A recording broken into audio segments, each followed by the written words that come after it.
ইতিমধ্যে আপনারা জানেন আমাদের খুব বদনাম হয়ে গেছে পশ্চিমবঙ্গের। Teacher recruitment scam, municipal recruitment scam, high court supreme কোর্টের হস্তক্ষেপ, 26,000 শিক্ষক শিক্ষিকা শিক্ষাকর্মীর চাকরি বাতিল, সব মিলিয়ে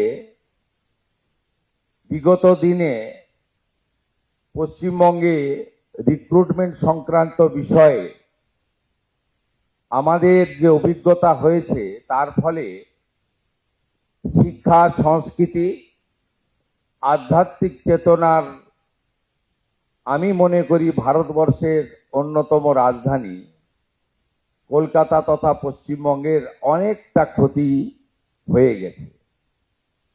আমি আপনাদের একটা জিনিস স্মরণ করাতে চাই, পরীক্ষা কেন্দ্রগুলিও এমনভাবে কলুষিত হয়েছে যার ফলে eastern rail, south eastern rail বা আমাদের নর্থ ফ্রন্টিয়ার রেলওয়ে তারা তাদের এক্সামগুলো পশ্চিমবঙ্গে করাচ্ছিলেন না। পশ্চিমবঙ্গের যুবক যুবতীরা সুযোগ পাচ্ছিলেন, সেন্টারগুলো হচ্ছিল উড়িষ্যা, আসাম, বিহারে। এই জায়গা থেকে আমাদের এই প্রিয় বঙ্গভূমি পশ্চিমবঙ্গকে বের করে আনতে হবে।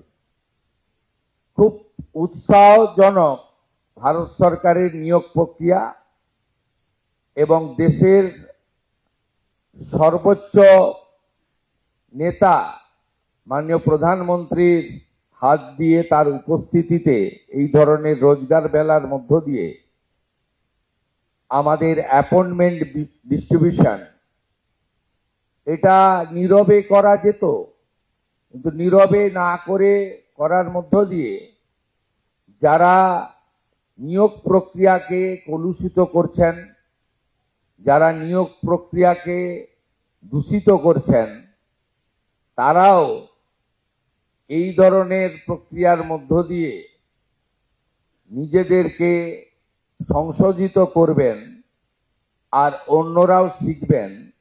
এটাও একটা তার বড় দৃষ্টান্ত বলে আমি মনে করি।